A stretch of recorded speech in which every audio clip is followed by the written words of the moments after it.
जितने भी student Ramanuja talent test में भाग लिए हैं और क्वेश्चन का प्रैक्टिस करना चाहते हैं तो आप हमारे इस चैनल से जुड़ सकते हैं, क्योंकि यहाँ डेली क्वेश्चन का प्रैक्टिस कराया जाता है। आपके एग्जाम में यानी कि टेस्ट में कैसा कैसा क्वेश्चन आ सकता है, उन सभी का प्रोबेबल जो होता है इस चैनल के द्वारा आपको मिलता है। और प्रीवियस ईयर का क्वेश्चन आप हमारे चैनल पे देख सकते हैं। और एग्जाम से रिलेटेड आपको कोई भी नोटिफिकेशन हो तो आपको सबसे पहले इस चैनल के द्वारा प्रोवाइड किया जाता है। और अगर आप क्वेश्चन का प्रैक्टिस करना चाहते हैं तो हम यहाँ करा रहे हैं, और मैंने कुछ पहले प्रैक्टिस कराया है, आप उसे कर लीजिएगा। मैं उन्हीं सारे क्वेश्चन का प्रैक्टिस करा रहा हूँ जिनका एग्जाम में आने की बहुत ही ज्यादा संभावना है।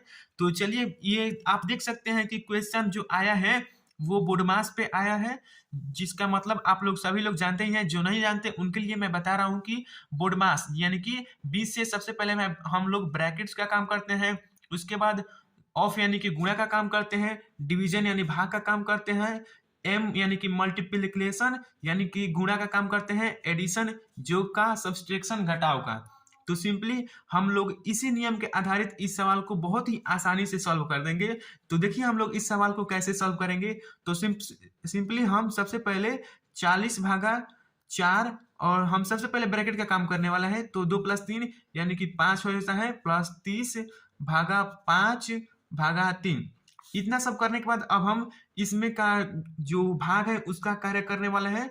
तो 40/4 हो जाता है आपका 10 इंटू 5, प्लस फिर इसमें 30/5 यानी कि भाग का काम करने वाला है। तो 30 में 5 से भागा देंगे तो आएगा 6/3। हम एक एक स्टेप को इसलिए कर रहे हैं ताकि आपको अच्छी तरह से समझ में आ जाए, नहीं तो हम शॉर्टकट भी कर देते। आप एग्जाम में ऐसा मत कीजिएगा, इतना लंबा प्रोसेस आप शॉर्ट में क्वेश्चन को बनाइएगा कि आपका समय बिल्कुल भी बर्बाद ना हो, क्योंकि एग्जाम में समय का बहुत ही महत्वपूर्ण स्थान होता है।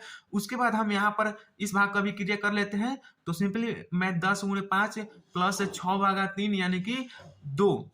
उसके बाद हमारा 10 × 25 50 प्लस 2 यानी कि 52 आंसर आ रहे हैं। ये बिल्कुल राइट आंसर है। दूसरा देखते हैं जो बिल्कुल आसान है, आप इसे बस सेकेंडों में बना सकते हैं। बस आप इसे देखिए, मैं इसलिए ऐसा कर रहा हूं। ये बिल्कुल आसान इसलिए है क्योंकि आप देखिए ये सिंप्लीफाई है और ये भी सिंप्लीफाई है। √125 √80 को हम सिंप्लीफाई करेंगे। सिंप्लीफाई कैसे करते हैं इसको, मतलब रूट और बिना रूट को कैसे लिखेंगे मैं आपको बता दे रहा हूँ। 125 को सिंपली आप इसका एलसीएम लीजिएगा, उसको 5 मरतबे 25 से कटाएंगे, फिर 5 मरतबे 5 से, तो इसका जो पेयर बनता है उसको बाहर निकाल देते हैं। तो हम सिंपली 3√5 प्लस 5 को हम बाहर निकालेंगे और एक जो पेयर नहीं बनता है उसको रूट में ही छोड़ देते हैं। और 80 का कैसे करेंगे, सिंपली आप 80 का भी ऐसे ही करेंगे। सिंपली 80 का आप सिंपली 2 से 40 बार में, फिर 2 से 20 बार में, फिर 2 से 10 बार में, फिर 2 से 5 बार में।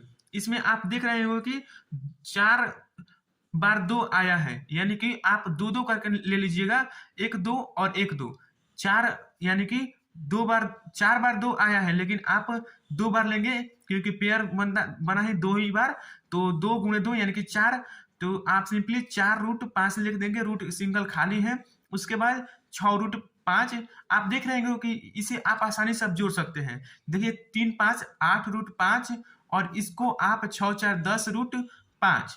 इसको लिखने के बाद सिंपली आप यहाँ से कटिस कर देंगे। 8 यहाँ पर 5 बार में, यहाँ पर 4√5 और इसको भी आप कैंसिल कर देंगे।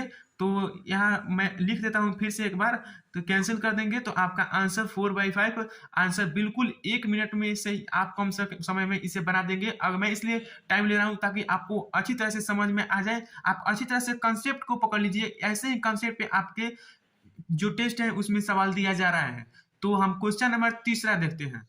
तो हम क्वेश्चन नंबर 3 को देखते हैं। तो आप देख ही रहे हो कि ये क्वेश्चन है, यदि d तथा r क्रमशः डिग्री तथा रेडियन में किसी कोण के मान है तो d तथा r का अनुपात है।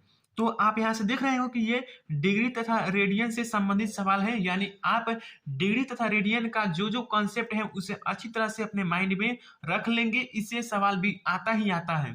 तो ये बिल्कुल आसान है, आप इसे बस 5 सेकंड में बना सकते हैं। तो सिंपली देखिए यहाँ पर डिग्री को हम 180 से लिखते हैं और आर जो रेडियन है उसे पाई से लिखते हैं। तो सिंपली आपका जो डिग्री है डी का ये अनुपात है और ये आर का अनुपात है, इसे रेडियन भी बोलते हैं और इसे डिग्री बोलते हैं। तो सिंपली आपका आंसर जो भी विकल्प में होगा आप मार दीजिएगा और आपका आंसर 180 अनुपात पाई होगा, जो बिल्कुल सही है। तो अगर आप हमारे चैनल पे हैं तो कृपया चैनल को सब्सक्राइब करके बेल आइकन को ऑल पे सिलेक्ट कर लीजिएगा, ताकि आप ऐसे ही क्वेश्चन का नोटिफिकेशन आपके पास जरूर जाए।